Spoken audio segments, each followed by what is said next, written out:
자, 오늘 하나님께서 우리에게 주시는 말씀의 제목은요, 아름답도다 좋은 소식을 전하는 자들의 발이라고 하는 말씀의 제목입니다. 이 말씀을 가지고 전도라고 하는 것이 뭔가, 어떤 사람이 전도할 수 있을까라고 하는 거, 이것을 하나님 말씀을 통해 살펴보고 은혜를 나누고자 합니다. 이 제목은요, 아름답도다 좋은 소식을 전하는 자의 발하고요, 그냥 제가 느낌표로 딱 끝내버렸어요. 그 뭐예요? 좋은 소식이 뭡니까? 복음이지요. 예수 그리스도를 믿게 되면은 구원받는다라고 하는 그 소식입니다. 그것을 전하는 자들의 뭐예요?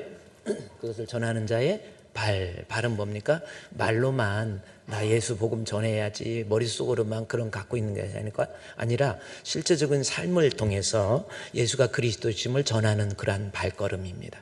그러니까 복음 전하는 거, 실제적으로 복음 전도하는 사람, 그 사람이 하나님 보시기에 뭐예요? 아름답도답니다. 아름답답니까? 아름답도답니까? 아름답도다.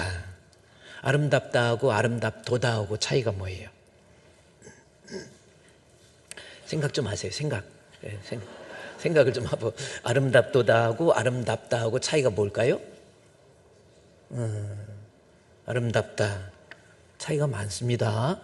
그러면 자, 이 본문이 어떤 차이가 있을까라고 하는 것도 좀 알아보고, 이 본문이 아름답도다 주의 복음을 전한 좋은 소식을 전하는 자들의 발, 이 말씀이 로마서 10장, 오늘 한 장짜리로 보면 10장 15절에 그대로 기록되어 있어요. 그렇죠? 로마서 10장 15절 말씀에 보니까 보내심을 받지 아니하였으면 어찌 전파하리요? 기록된 바 그랬죠? 아름답도다 좋은 소식을 전하는 자들의 발이여 함과 같으니라. 함과 같다라고 하는 것은 어떤 의미예요? 이 말씀은 구약성경 이사야에서 이사야 52장에 있는 말씀이죠. 그것을 끄집어 왔다라고 하는 겁니다. 그러면서 아름답다라는 거예요. 뭐를? 복음을 전하는 자를, 그들의 발걸음이 산을 넘는, 구약성경에서는 산을 넘는 자의 발이라고 그랬는데 여기서는 산이 빠졌어요. 조금 힘들어도 어려워도 발걸음도 발걸음인데, 산에 올라갈 때 발걸음하고 평지를 걸을 때 발걸음하고 내려갈 때 발걸음하고 다 차이가 있지요. 안 그렇습니까? 어느 때 제일 편해요? 올라갈 때. 야, 그래도 올라갈 때 산을 올라가는 발, 내려갈 때 좀 나이가 있는 분들은 평지가 제일 편할 것 같아. 그렇죠? 발걸음은 발걸음인데 평지를 걸을 때는 별로 부담 없을 것 같은데, 올라갈 때는 체중을 같이 올려야 되기 때문에, 내 몸무게가 몇이에요? 그 60kg, 70kg의 몸을 들어서 올리는 거니까 그게 좀 힘들죠. 그래서 평지를 걸을 때는 그 몸무게를 들어 올리는 게 없고 그냥 평지 가는 거니까. 내려갈 때 좀 힘들다는 사람은요, 무릎이 안 좋은 사람. 그래서 내려갈 때, 계단도 올라갈 때보다 내려갈 때가 더 힘들어요 그러더라고. 무게중심이 밑으로 실리니까 또 그렇습니다. 근데 이제 어쨌든 오늘 로마서 10장 우리 15절 말씀해 보면 아름답도다 좋은 소식을 전하는, 전도하는 자들의 발, 산을 오르는 자의 발. 좀 어려워도 힘들어도 좀 고통스러워도 좀 때로는 자존심도 상하고 뭐 이래도, 또 전도할 여건이 안 돼도, 또 내가 좀 쑥스럽기도 해도 복음을 전하는 자, 그 사람들이 아름답다라는 겁니다. 그러면 아름답도다 그랬다고 그랬는데, 아름답도다가 무슨 뜻인지, 아름답다가 아니고 아름답도다 무슨 뜻인가라는 겁니다.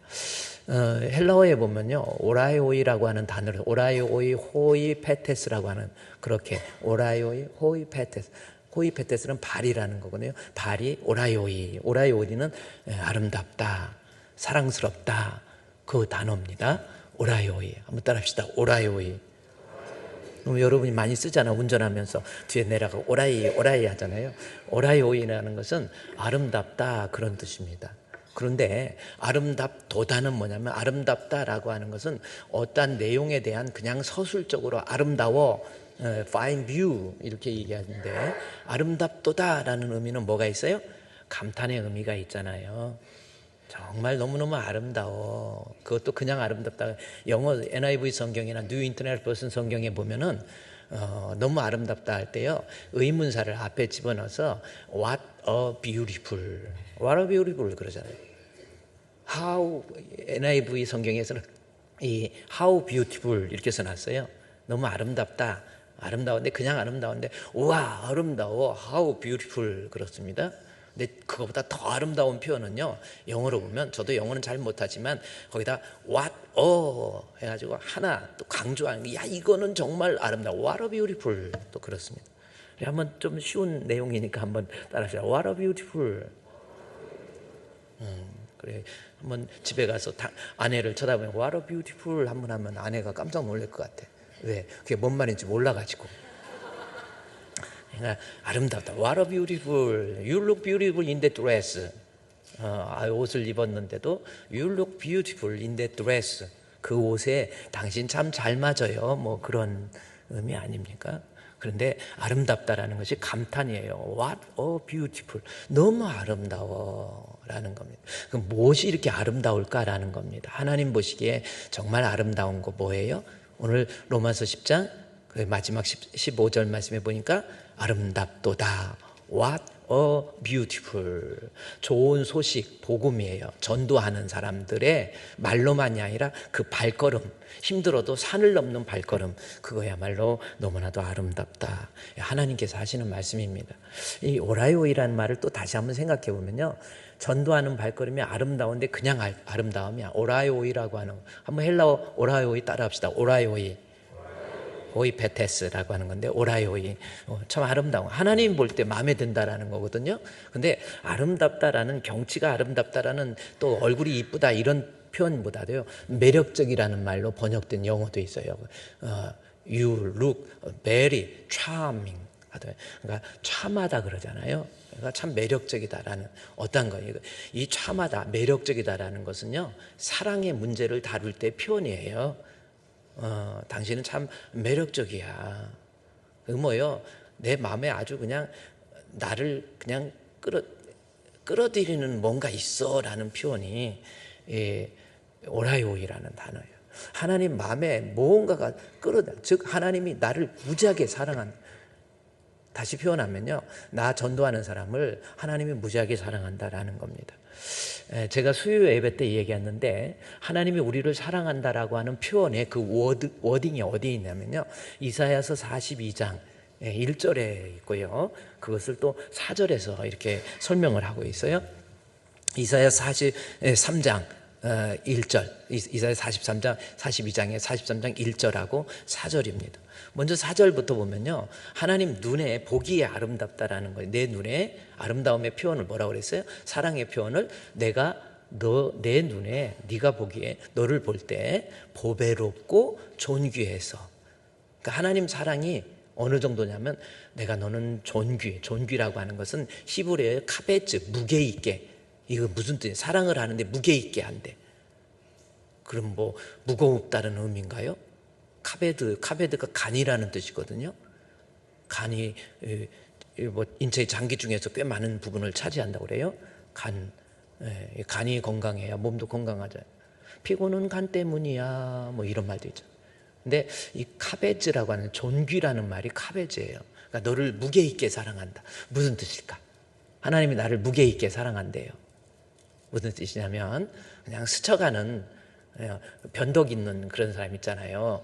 만났다가 사랑했다가 또 갑자기 이런 쪽에 또 눈 눌리고, 이 여자 좋아하고 좋아하죠. 자기 아내만 좋아하는 게 아니라 미스김도 좋아하고 미스박도 좋아하고, 자기 아내한테는 커피 한 잔 안 사주면서 미스박 문 닫아, 오늘 내가 다 책임질게, 이런 것들 있잖아요. 그건 가벼운 사랑이라고 말할 수 있는 거예요. 그러니까 여기 하나님 앞에서의, 하나님은 나를 존귀하다라는 것은요, 아주 무겁게 그 뜻을 다시 보배라는 말로 이야기하는 거예요. 이건 우리의 아이덴티티고, 내가 하나님 앞에 어떤 존재인가라고 하는 것을 존재 이해하는데, 이사야서 42장, 43장에서 아주 잘 얘기하고 있어요. 내가 하나님 앞에 어떤 존재인가, 아이덴티티를 파악하고 있을 때, 저기 43장 21절의 결론이 뭡니까? 이 백성은 내가 나를 위하여 지었나니 나의 찬송. 그래서 찬송하고 예배하고 감사할 수 있는 힘은, 내가 하나님 앞에 어떤 존재인가, 자기 존재 이해가 필요한 거예요.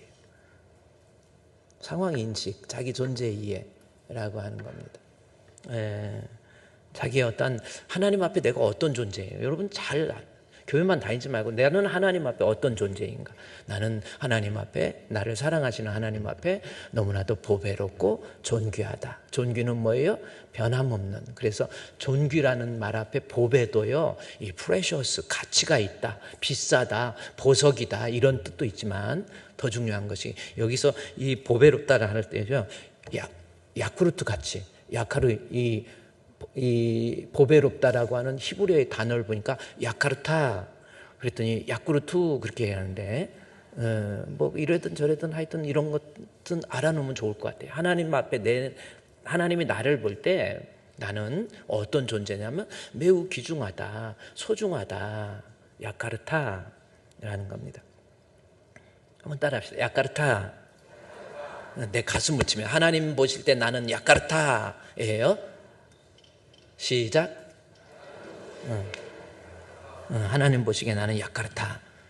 뭐 야쿠르트도 같기도 하고 자카르타, 인도네시아의 수도 자카르타 같기도 하고, 하여튼 야카르타예요. 근데 이 야카르타라는 게 무엇이냐면 하나님, 내 존재가 하나님 앞에 이사야 43장 4절 말씀에서 보배롭다라는 거예요. 그러니까 존귀하다, 귀하다, 보석과 같이 귀하다, 이런 뜻만 이해하면 안 돼요. 아까 했듯이 뒤에 존귀, 무겁게 사랑한다라는 말과 함께 이어져 가지고 이 야카르타라는 단어가 이 카베즈라는 말과 합쳐졌을 때 뭐예요? 변함없이 내가 값있고 존귀하지만 가치 있지만 보석과 같이 내가 너를 사랑하는데 그 사랑이 보석과 같이 내가 잊어버리지 않고 끝까지 간직한다라고 하는 표현입니다. 그래서 이사야 43장 4절 말씀을 집에 가서 내 자신이 하나님 앞에 어떤 존재인가 정확한 존재 이해를 좀 하고 사세요. 그냥 교회만 다니지 말고 나는 하나님 앞에, 하나님 나를 지으시고 나를 만드시고, 그 속에 지금 43장 속에 다 들어요. 나를 지으신 이가 하나님, 나를 만드신 이가 하나님, 그렇게 고백하잖아요. 그냥 만들었다 지었다, 그 의미 속에 뭐예요? 나를 지었다라고 하는 것은 목적을 가지고 나를 지은 거거든. 만드는 거는 그냥 만들었다는 존재를 얘기한다고 한다면, 지으셨다라고 하는 것은 어떤 나를 목적을 가지고 만든 거예요. 그렇죠? 나는 하나님 앞에 목적을 가지고 지음받은 존재이라고 하는 겁니다. 상품하고 작품하고 차이가 뭡니까?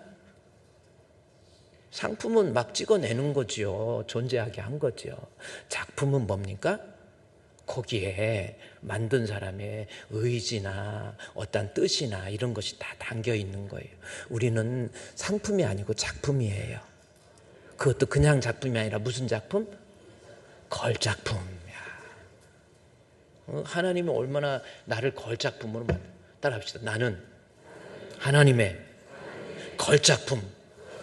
아멘. 상품이 아니에요. 막 찍어내버려갖고 의미 없이 막 만들. 나에게는 의미가 있어요. 그래서 진짜 예수를 믿으면 나를 지으셨기 때문에 그 지으심이라는 목적이, 내용이 또 히브리어에 보면은 값을 주고 샀다라는 구속의 의미가 담겨져 있거든요. 그래서 나를 하나님께서 작품으로 어떠한 목적을 가지고 그 안에 작가의 의도를 다 심어서 만들어져 있는 그러한 소중한 존재라는 것을 깨닫고, 그것을 깨닫는다고 한다면요, 이 땅에 살면서 내가 존재 이유를, 하나님께서 나를 지으신 목적, purpose, 그것을 발견하고요, 앞으로 인생 살면서 하나님이 나를 예수 믿게 해주시고 이 땅에 존재하게 하고 예수 믿게 해주시는 이유가 뭔가, 이거부터 발견하세요. 발견해서 그 목적이 내 삶을 이끌어가는 거예요. purpose driven my life. 이것도 한번 purpose driven my life. driven이라는 건 drive, driven입니다. 하나님의 목적이 내 삶을 purpose driven my life. 그래, 지 맘대로 그냥 세상에 육신적인 막 자기 목적만 가지고 의지만 가지고 살지 마시고요. 나를 지으신데 작품으로 만드셨는데 작품으로 만드신 의도가 뭔지, 그 purpose driven my life. 그 의지는 또 어떤 책에서 보면 그 purpose를 God's word driven my life라고, 하나님의 말씀이 내 삶을 이끌어가는 거예요. 그것이 여호와의 율법을 주야로 묵상이라는 말이 무슨 뜻이에요? 영어로 보면 매니지먼트, 경영하는 거예요. 하나님 말씀을 내가 하나님의 말씀이 묵상한다. 무슨 중들 뭐 이론들이 막 무슨 연불 이우는 거 묵상 아니에요. 하나님 말씀 여호와의 율법을 즐거워해서 그 율법이 내 삶을 누리분 이끌어가는 거예요. 하나님 말씀이 나를 경영하는 거예요. 그냥 맨날 세상적인 목적만 가지고 살지 마시고 욕심만 가지고 살지 마세요. 이제 하나님이 내게 주신 목적을 빨리 발견하세요. 나를 지으시고 나를 작품으로 만드셨는데 나를 왜 이 땅에 보내셨을까? 나로 하여금 예수 믿게 하신 목적이 뭘까? 이것도 좀 발견해서 그 목적이 나 삶을 릭 워렌이 이야기하는 내용이잖아요. 목적이 이끄는 삶을 내가 살아내는 거, 그것이 값 있는 인생의 삶이 아닐까요? 우리 한번 인생을 앞으로 한번 넓게 한번 보고 내가 그냥 동물처럼 짐승처럼 그렇게 살고 하나님을 믿는 목적도 하나님을 경외하고 하나님을 예배하기 위해서 그런 것이 아니라 하나님을 믿는 것이 아니고 하나님을 이용해 먹는 사람이 있어요. 하나님 이용해 갖고 막 만사형통 육신적으로 물질적으로 성경에 그게 어디 복이라고 나와 있습니까? 내가 육신적으로 잘 먹고 잘 살고 그거 복이라고 나온 게 하나도 없어요. 그런데도 오늘날 교회에서 그냥 만사형통이 복으로 막 가르치잖아요. 대한예수교 장로의 조계종. 대한예수 장로의 조계종이 돼버렸어. 어떻게 다른 불교나 이런 데서 막 그런 것만 강조해. 우리 그렇게 살지 마요. 금방이잖아요. 왔다 가면서 왔다 살면서 의미를 좀 가지고 내가 하나님 앞에 내가 어떤 존재인지 purpose driven my life 항상 그런 생각 가지고요. 그냥 동물처럼 짐승처럼 그렇게 살지 않기를 바랍니다. 아멘. 오늘 설교 끝. 그래도 될 것 같아요. 자, 그런데 그 아름답다라는 것, 로마서 10장에 보세요. 10장 16절 보세요. 10장 16절에 좋은 소식을, 이제 인생을 살면서 10장 16절에 좋은 소식, 복음을 로마서 10장 15절에 로마서 10장 15절 말씀에 좋은 소식을 전하는 자. 이게 뭐예요? 전도하는 자들의 말로만이 아니라 진짜 전도하는 사람. 그 사람이 하나님 보시기에 오라이오이 따라합시다. 시작. 오라이오이. 이제요, 우리 차를 주차할 때도 여러분 뒤에서 우리 아내가 오라이오이 한번 해보세요. 참 아름다워. 당신 멋있어. 당신 오라이오이. 이것도 괜찮을 것 같아요. 하나님 보실 때 정말 아름다운 거 복음 전하는 거예요. 어떻게 예수 믿는다 그러면서 한 사람도 복음 전도하지도 못하고 겨우 자기 믿음 관리하기에 급급하면서 그렇게 사실 겁니까? 하나님 나를 지으시고 그러니까 만드셨을 때 존재하게 하시고 지으셨을 때는 분명한 목적이 있잖아요. 목적이 있잖아요. 걸작품이잖아요. 작품이잖아. 작품은 그 목적, 나를 이렇게 만드신 이유, 목적, 하나님 나를 아름답게 보는 거, 그거 전도래니까요. 다시 한 장짜리로 보세요. 아름답다 주의 복음을 전하는 자, 아름답다라는 거예요. 한번 우리 오늘 말씀 앞에서요, 인생을 살면서 겨우 내 믿음 관리하기에 급급하지 마시고 그렇게 살지 마시고요. 나도 우리 주님 볼 때 마음에 쏙 드는 아름다운 모습이 뭐예요? 전도하는 거예요. 온 세상 위하여 나 복음 전하리 만 백성 모두 나와서 주 말씀 들으라. 좀 복음을 좀 전할 수 있어야죠. 그러면 오늘 다시 한 장짜리로 보면요, 복음을 전하는 거 하나님 볼 때 마음에 쏙 든다 그랬거든요. 여기 한번 내가 진짜 하나님 앞에 마음에 드는 사람인지 오라이오인지 생각해 보시고요. 복음을 전도하는 데 있어서 왜 이렇게 하나님은 복음 전도를 하나님 마음에 드는 모습으로 이야기했는가라는 겁니다. 내가 복음 전도해야 구원의 역사가 있다라는 것이 14절입니다. 내가 복음 전도해야 구원의 역사가 있다라는 거예요. 14절 읽어보세요. 그런즉 그들이 믿지 아니하는 자를 어찌 부르리요? 듣지도 못하는 자를 어찌 믿으리요? 전파하는 자가 없이 어찌 들으리요? 이렇게 나오니까 헷갈리죠. 복음 전도하면 내가 다른 사람의 영혼을 구원하는 역사가 있다. 말을 좀 거꾸로 뒤집어 놓으니까 헷갈린 거예요. 보세요. 15절 말씀에 내가 복음을 전하는 거 하나님이 정말 아름답게 봐요. 아름답도다. What a beautiful. 너무 아름다워요. 그 이유는 뭡니까? 14절이 때문에. 자, 거꾸로 하니까 이해가 안 돼. 이 14절 뒤에서부터 보면요. 내가 좋은 소식을 전하게 되면 그것을 다른 사람이 듣게 되고 듣게 되면 믿게 된다. 그죠? 믿게 되는 구원의 역사가 어딜 통해서 이루어지는 거예요? 내가 믿게 되는 구원의 역사가, 잘 보세요. 내가 복음을 밑에서부터 14절에 전파부터 올라가요. 내가 복음을 전하는 거예요. 그러면 누군가가 듣게 돼 있어요. 내가 직접 못 전하면 교회로 데려오는 거예요. 그러면 그 사람이 듣게 되는 거예요. 들으면 그걸로 끝납니까? 들음에서 나면 들으면 그리스도의 말. 들으면 예수를 그리스도로 믿는 믿음의 사람이 된다라는 겁니다. 복음 전도하는 거 하나님의 아름다워요. 그래서 하나님께서 인류로 죄로 인해서 타락한 인간을 구원할 수 있는 방법이 우리 사람의 복음 전파를 통해서 듣게 만들고 들음으로 믿음 있게, 즉 복음 전도를 통해서 인간을 구원하기 위한 구속사적 계획을 가지고 계시는 거예요. 그러니까 한번 생각해 보세요. 하나님은 전지전능하신 하나님, 만왕의 왕입니다. 그렇죠? 그러면 하나님께서 못하실 게 사실 없잖아요. 이 세상과 우주와 만물을 하나님이 그냥 존재한 게 아니라 하나님이 창조하신 창조의 하나님, 그리고 영원한 전능의 왕, 영원하신 하나님, 평강의 왕, 그렇잖아요. 우리 하나님은 전능하신 하나님, 못하실 게 없어. 그러면 인간을 구원하는 데 있어서 예수 믿어야 구원 났는데, 저는 이렇게 힘들게 산을 넘는 만큼 힘들게 복음 전도하라고 하는 이유가 뭘까? 저도 좀 의문을 가졌어요. 왜 힘들게 복음 전도하라고 그러냐는 거죠. 구원할 때 그렇게 안 하고, 예를 들어서 하나님은 전능하시니까, 예를 들어서 여기 교회 올라오는데 저쪽 가면 무슨 절이 하나 나와요?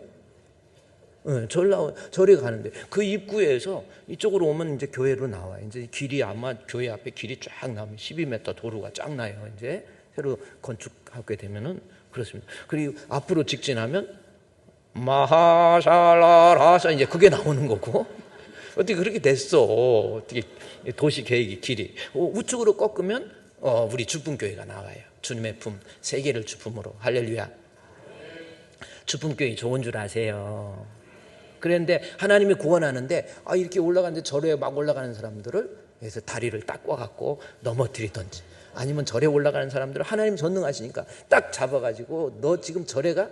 너 예수 안 믿으면 죽는 거로 내가 보여줄게 하고 올라간 걸 잡아 공중에 띄운 다음에 막 번개를 가지고 째째째 시켜갖고 하나님께서 막 번개 중에 야 너희들 봐라 예수 안 믿으면 이렇게 되느니라 해갖고 돌려갖고 땅에 딱 떨어뜨리면, 예수 안 믿을 사람이 어디 있어? 한번 생각해봐. 예수 안 믿, 그렇게 하나님 하면 예수 안 믿을, 그렇게 좋은 방법이 있는데 왜 하나님은 그렇게 하실까라는 겁니다. 그래서 다시 로마서 10장 15절 보세요. 복음 전도하는 거 하나님이 가장 아름답게 마음에 드는 사람으로 보는데, 내가 전파해서 듣게 하고 들어서 믿음이 있는 구원 믿게 하는 이것의 사역을 통해서 하나님께서 그의 구원을 이루신다라는 내용이 14절 15절이에요. 그러니까 이거저 다 그러니까 또 그렇게 힘들게 그러지 않아요. 하나님께서는 우리의 아름다운 자의 발걸음을 통해서 복음을 전도함으로 사람을 구원하시는 거, 이것도 여러분이 알아야 돼요. 하나님께서는 나를 인격적으로 만드셔서 나를 통해서 똑같은 하나님의 형상으로 지음받은 나를 통해서 나를 매개체로 해서 복음을 전하게 하고 그 사람으로 듣게 하고 그 사람이 믿게 해주시는, 그게 전도의 방법이에요. 그래서 전도는 아름답다. 하나님 볼 때 아름답다. 그러나 그 전도, 하나님께서는 그 전도의 방법을 통해서 믿는 사람 만든다. 구원의 역사가 있다. 따라서 우리는 반드시 이 땅에 살면서 하나님께서 제일 나를 매력적으로 보시고 아름답게 보시는 전도의 일을 반드시 감당하는 사람이 되어야 됩니다.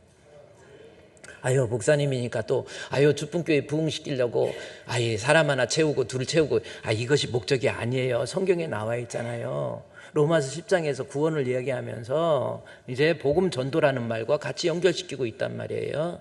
그래서 복음 전도라고 하는 것을 통해서 그의 구속사를 이루시는 하나님 앞에 내가 복음을 전도할 때 그 사람이 진짜 하나님 마음에 드는 사람, 진짜 아름다운 사람. 할렐루야. 그러면 한번 나 자신이 하나님 앞에 이쁠까 미울까 한번 살펴봐. 자기 자신이요, 자기 성찰. 제가 그랬죠. 종교든 철학이든 사상이든 가장 중요한 건 뭐냐, 종교에서 추구하는 게 결국은 뭐예요? 자기 성찰이잖아요. 철학에서 추구하는 궁극적인 목적이 뭡니까? 자기 성찰이잖아요. 내가 철학적으로, 예를 들어 소크라테스 같은 경우는 너 자신을 알라. 그거 아무것도 아닌 게 아니에요. 이걸 잘못 써가지고 너 자신을 알라, 그러니까 네 주제 파악 잘하라, 그 뜻이 아닙니다. 소크라테스 당시에 그러잖아요. 소크라테스 당시에 사람들이 다 종은 그냥 태어나니까 종이야. 그래서 종대로 막 살다가 그냥 이렇게 사는 것이 인생인가 보다. 남이 때리면 맞고 그냥 그게 인생이고, 짐승처럼 밥 주면 먹고 그게 인생인가 보다 이랬다가 현자라는 사람이, 필로소퍼가 나타나서, 현자가 나타나서 너 자신을 알라, 이 말을 던진 거야. 그것 때문에 소크라테스가 사형을 받게 되죠. 왜 사형을 받겠습니까? 사람의 마음속에 너 자신을 알라, 이게 어떤 뜻이에요? 나도 사람인데 자기 성찰을 시작한 거야. 그러다가 노예들이 왜 우리를 이렇게 차별하냐 해가지고 사회적인 대혼란이 일어난 거예요. 너 자신을 알라라고 하는 거 하나가. 그래서 철학적인 것도 결국은 내가 어떤 존재인가를 알아가는 과정이 필로소퍼의 일이고요. 그게 철학 아닙니까? 신학은 또 그거 아닙니까? 신학도 마찬가지잖아요. 그래서 철학적으로 봐도요, 제가 칼 야스퍼스라고 하는 사람이 어떤 실존주의적인 이야기를 하면서 인간의 실존에 있어서 우버멘션이라고 그러죠. 우버멘션이라고 하는 것은 독일 말로 초월자라는 겁니다. 인간에게는 한계 상황이 있어요. 5가지 한계 상황이 있다고 그랬잖아요. 어떤 한계 상황입니까? 죽음이라고 하는 것, 그 다음에 고통이라고 하는 것, 투쟁이라고 하는 것, 그 다음에 죄책감이라고 하는 것, 그 다음에 뭐예요? 불확실성이라고 하는 5가지의 그러한 상황들을 반드시 맞이하게 돼 있는 거예요. 그런데 그걸 철학자나 우리 신학적인 입장에서, 물론 칼 야스퍼스가 신학자로서의 그런 내용은 아니지만, 어떤 한계 상황, 죽을 일이 있어. 내가 갑자기 몸에 병 들었어. 예를 들어서 암이 들었어. 막 큰일 났어. 나 이제 죽을 것 같아. 또 고통이 있어. 막 가정에 문제가 있고, 새끼가 일저질러 갖고 또 문제 생기고, 막 고통이 있어. 그럴 때 칼 야스퍼스가 한 게 뭡니까? 자기 성찰이에요. 내 죽음이라고 하는 거 없애버려야지. 이놈의 새끼가 속썩여 갖고 내가 이놈의 자식 때문에 이러지 말고 나 성찰, 자기 성찰입니다. 내가 죽음 앞에서 하나님 앞에 어떤 존재인지 나 성찰, 나 살펴보는 거예요. 그거 아닙니까? 우리 집에 고통이 당했어. 애가 일저질렀어. 그러면요, 그런 문제를 가지고 너 때문에 아니에요. 나 성찰하라는 거예요. 나 성찰. 내가 무엇이 문제였지? 내가 이 아이한테 어떻게 했지? 어떤 문제있지? 내가 이 아이한테 신앙적으로 제대로 가르쳤나? 이런 거에 대한 자기 성찰 아닙니까? 불확실성 속에서, 미래에 대한 불확실성 속에서 내가 어떻게 해야 돼요? 완전히 마치 세탁했던 빨래처럼 막 축 처져가지고 인생이 완전히 힘을 잃어버렸어. 이럴 때요, 자기 성찰하세요. 내가 어떻게 해야 될지, 앞으로 뭘 어떻게, 내가 갈 길 멀고 밤은 깊은데 빛 대신 주, 저 본향 집을 향해 가는 길 비치소서. 내 가는 길 다 알지 못하나 한 걸음씩 늘 인도하소서. 우리 주품교회 성도들은요, 어떤 위기나 소위 말하는 한계 상황 같은 거 극복하려고 하는 의지보다 더 중요한 거, 고린도후서 13장 5절에서도 그랬잖아요. 너희는 돌아봐 너희 자신이 믿음이 있는지 시험하고. 그거부터 시험하세요. 내가 진짜 하나님 앞에 믿음이 있는지 이거부터 생각하세요. 뭐 좀 자기 비유에 안 맞고 뭐 하면 오전에 괜찮았다가 오후에 인상 까는 사람, 깐다는 게 좀 이게 왜 그래요? 무슨 일, 섭섭한 일이 생겼으면 자기 성찰하세요. 내가 어떤 존재였는지, 그래, 누구한테 좀 섭섭한 일이 있으면 내가 그 사람한테 어떻게 했지? 또 하나님과의 관계에서는 내가 어떤 모습이지? 왜 이렇게 섭섭하지? 저것이 저렇게 해서 네가 잘못해서. 그러지 마세요. 나 성찰하세요. 내가 하나님 앞에 어떤 존재였지? 어떤 사람, 목사님한테 섭섭한 거 있는 사람 손 한번 들어봐. 해결해 줄게. 나 목사님, 왜 싫으냐고 그랬더니, 너무 이게 인물이야, 조각이지. 나 목사님 볼 때마다 나는 너무, 그래서 목사님한테 섭섭하면요, 그럴 때 섭섭하다 하지 말고 자기 성찰하세요. 내가 목사님한테, 꼭 목사가 아니더라도요, 내가 상대방한테, 목사님한테 얼마나 잘못한 것이 많고, 우리 목사님 목회할 때 얼마나 눈물 나게 했는가, 이런 것도 한번 찾아보고, 이래야 내가 회복이 된다니까. 자기 성찰이 얼마나 중요한데요. 다시 로마서 10장 보세요. 그래 아름답도다 그랬죠? 복음을 전하는 자. 복음 전도 없으면 구원 못합니다. 그래서 여러분 하나님 마음에 드는 정말 전도 감당하는 모습을 통해서 하나님 마음에 드는 우리 성도 되시기를 주의 이름으로 축원드립니다. 옆에 있는 사람 우리 전도합시다. 전도합시다. 옛날에 전도할 때는요 옆에 사람 딱 노려보면서 눈을 보면서 너 전도했니? 그러니까 옆에 있는 사람이 못했어. 그랬더니 박수치면서 큰일 났네 그렇게 한 적도 있었거든. 그랬더니 너 반말해서 싫다고 그래가지고 그 반말은 예수님이 하시면 너 전도했냐? 한번 물어보는 거예요. 못했어요. 우리 주님께서 큰일 났네. 정말 큰일 난 거예요. 내가 구원 얻는 믿음 아니거든요. 그러면 자 본문에 왜 큰일 났는지 한번 볼까요? 로마서 10장 13절에서 15절까지 말씀은 14절 15절이라고 하는 것을 통해서 생성된 내용이 뭐예요? 하나님께서 복음 전하는 거 아름답다. 왜? 복음 전함을 통해서 하나님께서는 그의 구원을 이루어 가시기 때문에 네가 복음 전도하는 그 사람을 보면 내 마음에 아주 쏙 들어. 너 내가 볼 때마다 이뻐 죽겠어. 이런 뜻입니다. 그러면 이렇게 복음 전도의 중요성을 이야기를 14절 15절을 하는데 그러면 하나님께서 이렇게 기뻐하시고 아름답게 보는 모습이 전도인데 그렇게 전도할 수 있는 방법이 없냐는 거예요. 또 너 전도했니? 못했어 해갖고 나도 전도하겠다 그렇게 다짐을 했는데 전도 못하는 이유 바로 이 13절 말씀에다가 바울은 갑자기 저 13절 말씀을 끌어들여요. 여러분이 로마서 10장을 구조적으로 성경을 강해하면서 볼 때 로마서 예를 들어서 10장 10절부터 뭐 19절까지 내용을 하나의 컨텐츠의 내용으로 볼 때 로마서 10장 9절부터 쭉 내려가다가 13절의 내용은 느닷없이 튀어나와요. 아무 13절의 내용을 삭제해도 12절에서 14절로 직접 내려가도 뜻을 이해하는 데는 아무 차이가 없어요. 그래서 저는 이 13절이 왜 여기 들어있을까? 바울이 잘못했나? 생각을 했는데 성경 어디에 1.16도 오류가 있겠습니까?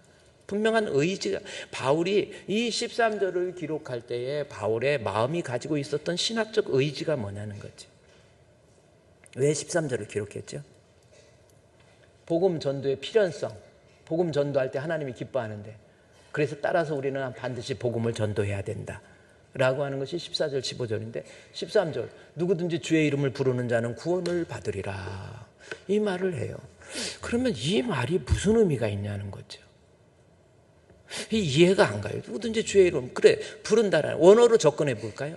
부른다 에피칼레오라고 하는 겁니다.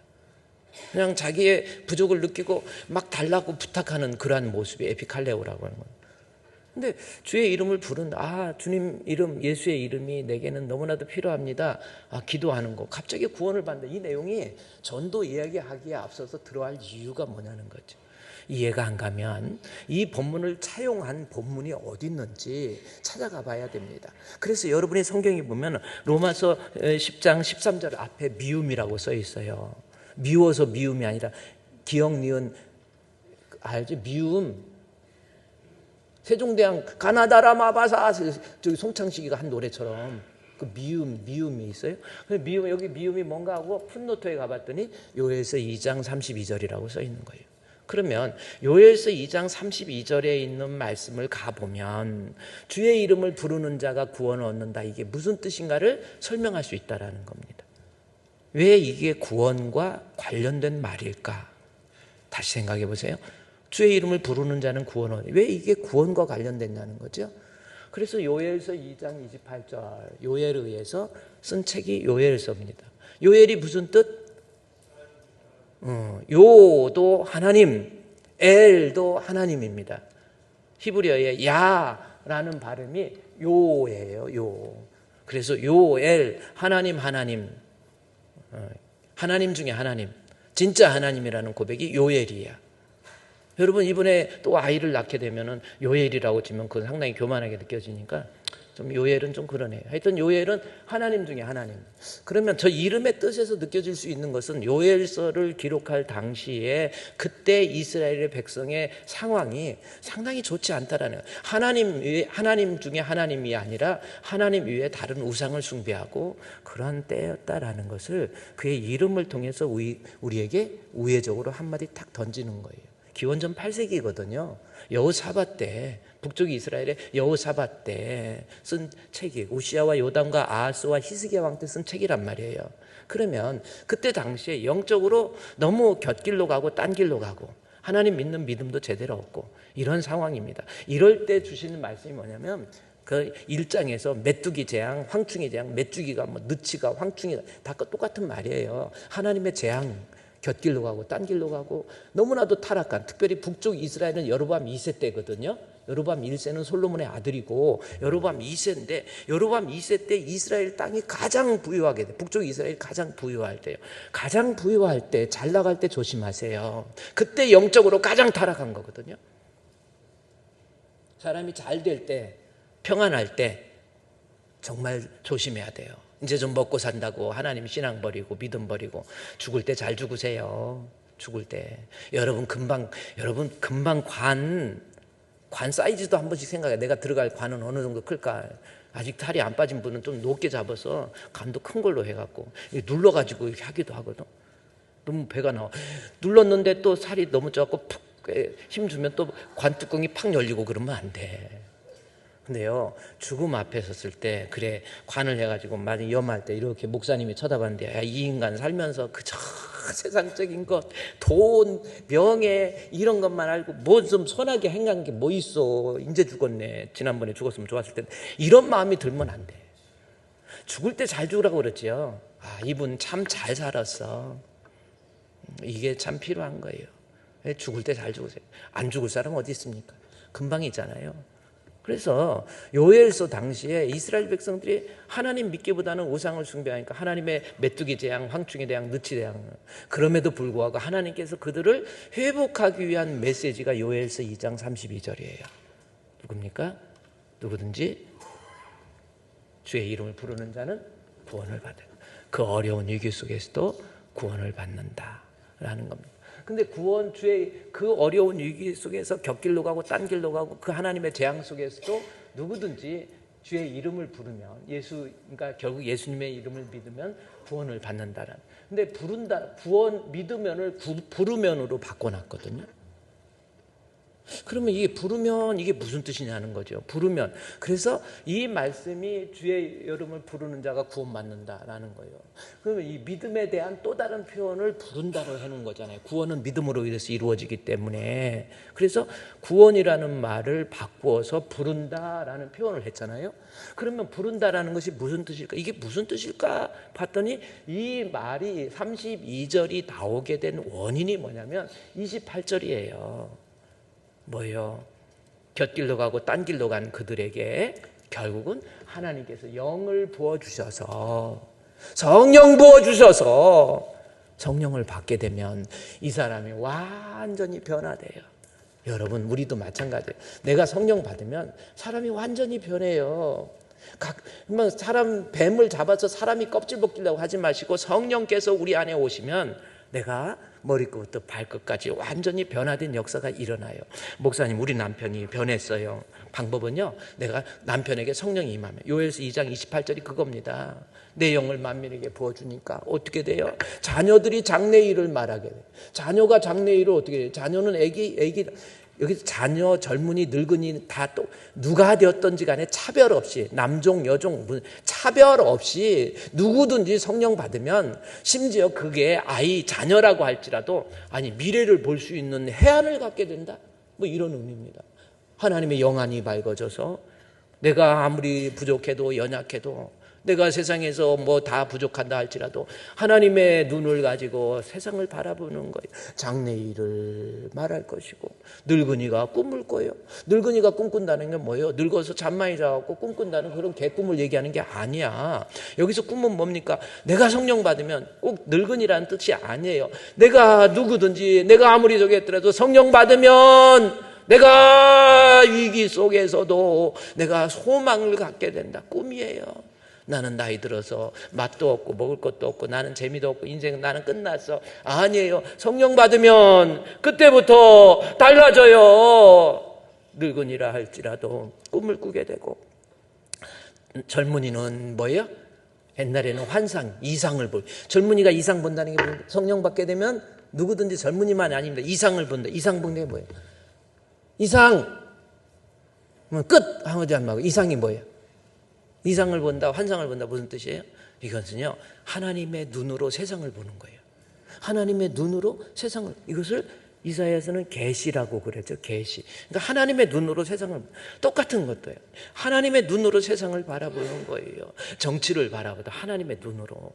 아유, 저놈이 돼서 저놈은 죽일 놈이고 저놈은 살릴 놈이고. 아니에요. 이제는 내가 성령 받게 되면 하나님의 눈으로 세상을 바라봐요.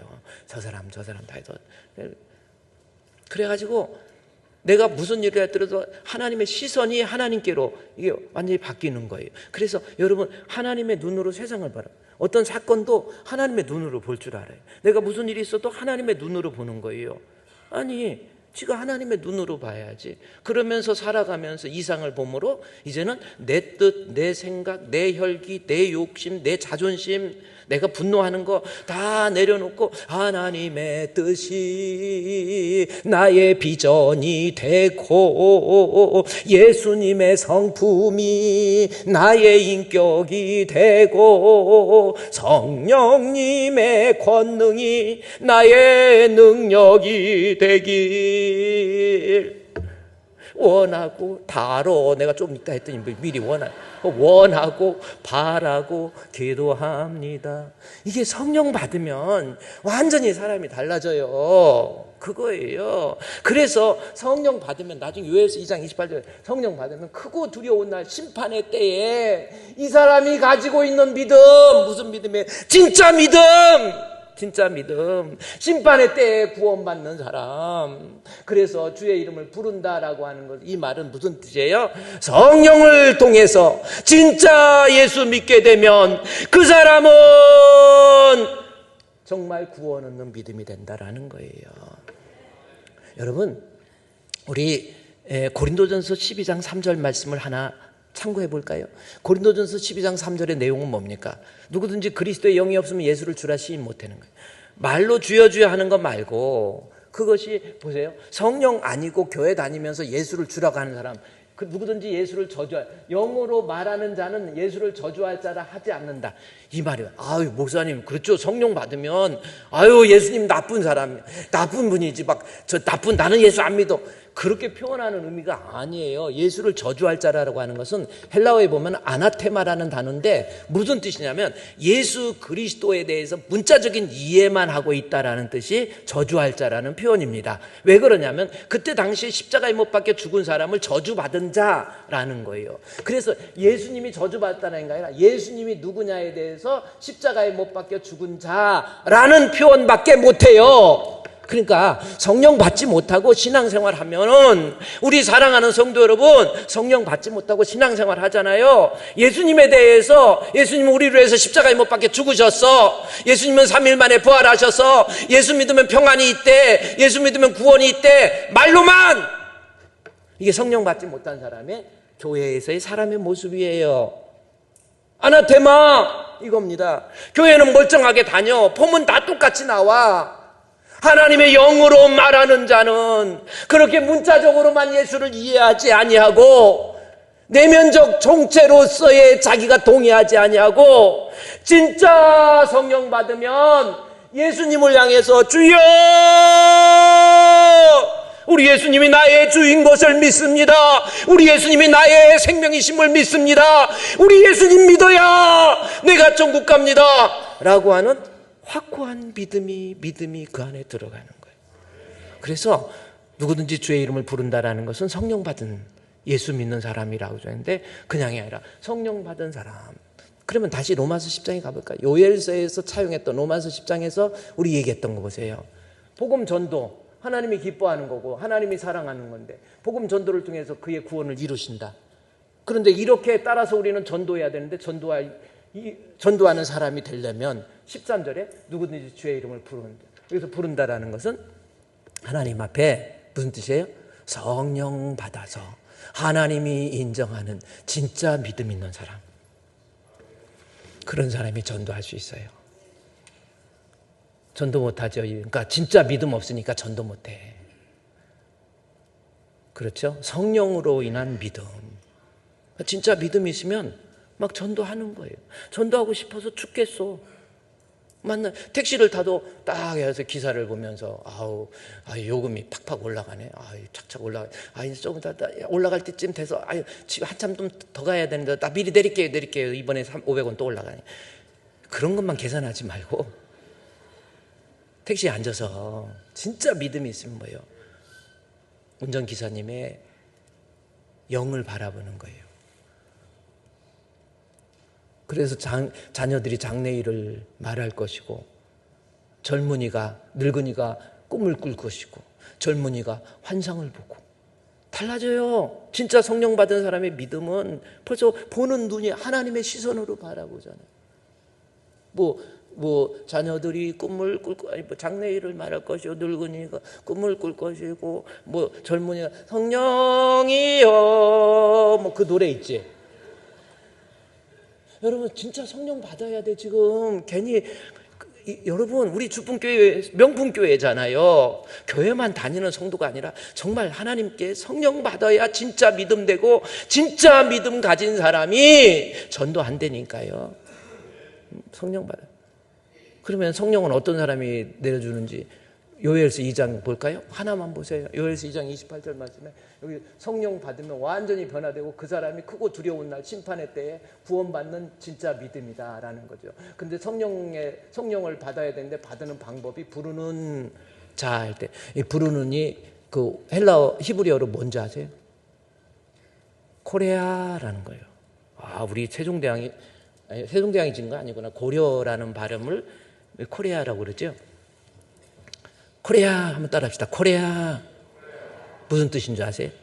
자기의 연약함과 부족함을 철저히 인식하고 내가 하나님을 믿는 것이 아니라 하나님이 은혜 주셔야 나 예수 믿을 수 있어요. 지금 교회만 다니는 지가 10년, 20년, 30년 아무것도 모르고 교회만 다녔는데 주여 나의 부족함과 연약함과 나의 어떤 하나님 앞에서 무능력성을 인정하오니 하나님 내게 주의 성령을 부어주시옵소서. 구하는 자에게, 그래서 코레아라는 것은 부족을 인정하고 하나님 내게 성령 주세요. 그래야 크고 두려운 날에 내가 심판받을 때에 구원받지 않습니까? 하나님 내게도 성령을 주셔야 내가 진짜 믿습니다. 그리고 진짜 믿은 사람이 전도하는 거예요. 여러분 성령 받아요. 성령 받을 방법이 누가복음 11장 13절에 나와 있어. 구하는 자에게 성령을 주시지 않겠느냐? 그럼 무슨 뜻이야? 성령 준다는 거야, 안 준다는 거예요? 그렇잖아요. 구하는 자에게, 누가복음 11장 13절 말씀에 구하는 자에게 성령을 주시지 않겠느냐? 성령을 구하는 자에게 준다라는 겁니다. 누가복음 11장 13절. 나도 곤조가 있지. 나올 때까지 누가복음 11장 13절 이제 나와요. 성령을 주시지 않겠느냐? 기도 좀 하세요, 여러분. 그래. 말씀이 중요해. 말씀 중요해. 말씀만 채워지고 기도를 안 하면요, 그 사람이 남을 정죄하게 되고 자꾸 교만해지게 되고요, 나중에 남을 찌르는 사람이 돼버려요. 그 이사야서에 나오거든요. 이제 말씀 위에다가 기도를 통해서 하나님 자기의 부족함과 연약함을 인정하고 하나님 내게도 주의 성령을 주시옵소서 하고 구하면 내가 성령 받은 그러한 사람이 돼요. 언제까지 그러겠습니까? 내가 성령 받아야 증인도 하잖아요. 땅끝까지 오직 내게 성령이 임하시면. 성령은 모든 액션, 기독교적인 액츠를 이루는 데 있어서 반드시 필요한 것이 성령이에요. 한번 해보세요. 저도 어렸을 때부터 교회만 다녀가지고 장로 아들, 목사 아들, 목사 딸, 장로 딸, 권사님 아들, 권사님 딸들 조심하셔야 돼요. 개판됩니다. 깡패돼요. 영적인 깡패돼요. 머릿속 오르면 알지. 기도를 제대로 합니까? 하나님 앞에 자기의 연약감, 나 주의 성령 없으면 나는 안 됩니다. 주여 주여 주여 내게도 주의 성령을 부어주시옵소서. 그러면 그들에게 하나님은 성령을 부어주세요. 우리 사랑하는 성도 여러분, 성령 받아서 진짜 믿음. 다시 이제 로마서 10장 이제 마지막 보세요. 로마서 10장 한 장짜리로 보면 복음 전도 반드시 필요한 겁니다. 하나님 아름답게 보여요. 복음 전도를 통해서 구원해요. 반드시인데 방법은 주의 이름을 부르는 자.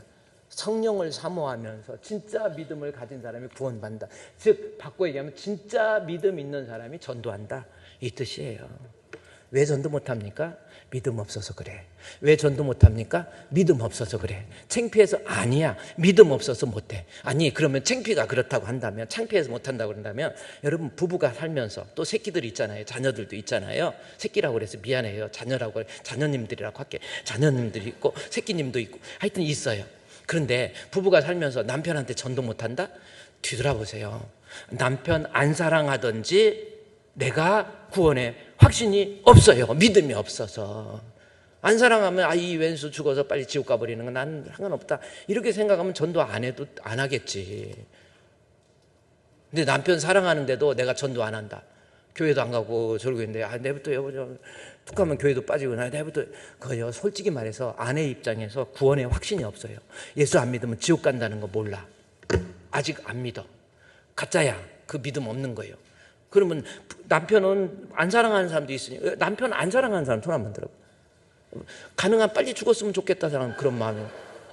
그러면 전도 안 해. 그런 사람 어차피 이래도 죽은 저래도 지옥 가면 저 새끼 지옥 가버리면 나는 무슨 상관, 이러면 돼. 근데요, 새끼는 아니야. 그러니까 내가 진짜 전도하는지 보세요.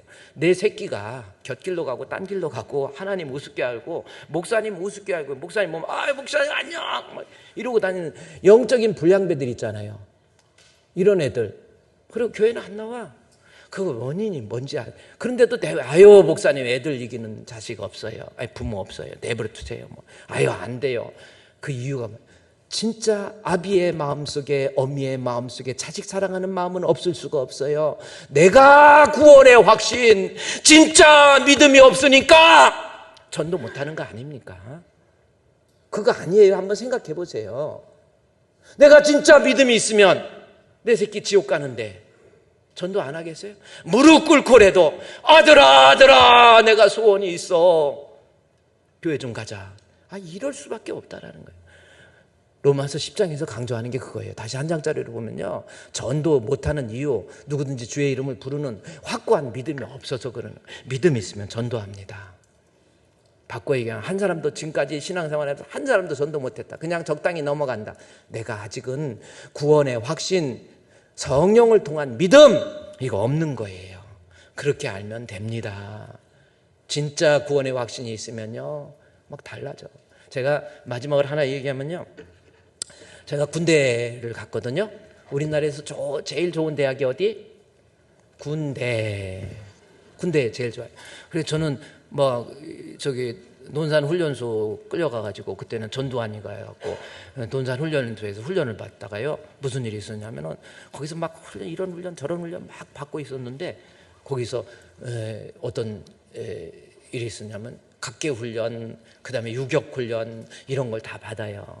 그래서 군대에서 남자들만 모여서 훈련도 받고 거기서 많은 거 배우고 와요. 그리고 훈련 실컷 받고 각계 훈련, 유격 훈련, PRI 훈련 받고 난 다음에 정말 힘들 때, 그때 이제 병사들한테 나와서 너 노래 한번 불러 해갖고 노래 부릅니다. 그럼 대부분 소양강 전혀나 두만강이나 이런 거 많이 부르고요. 또 어떤 사람은 군가를 불러.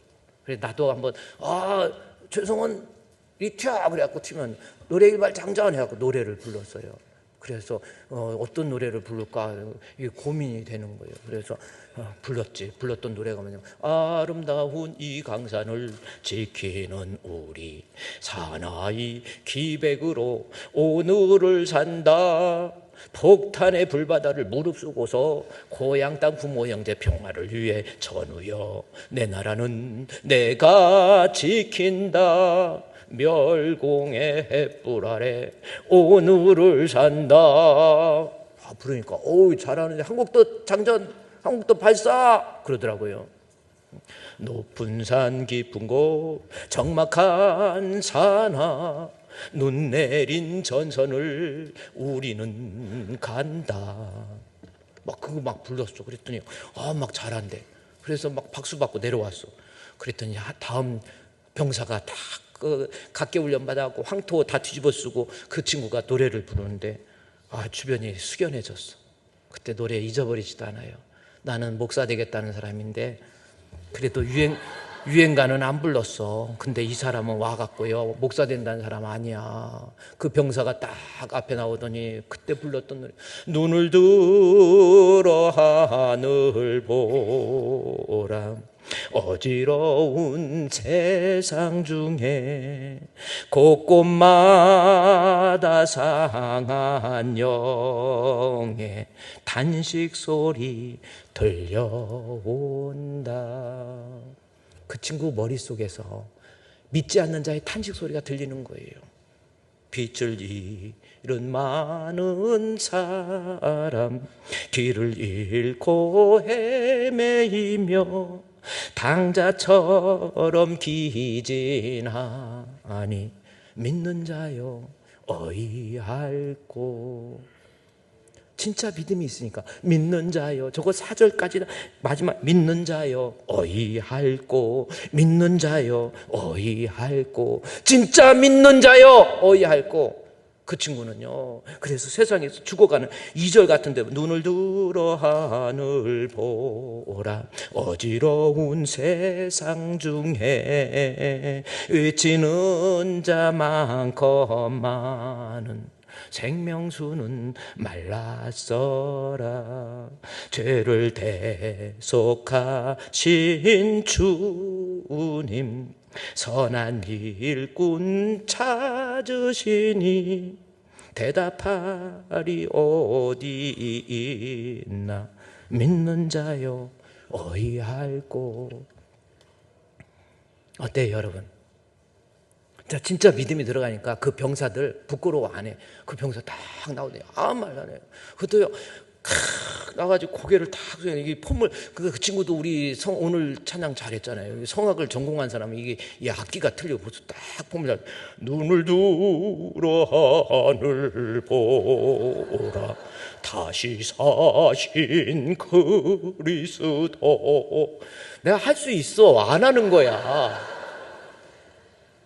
내가 진짜 믿음이 있으면 전도하게 돼 있어요. 성령 받은 믿음, 전도합니다. 우리 주분교회 성도 전도함으로 하나님께 인정받는 알곡 되시기를 우리 주님의 이름으로 축원드립니다.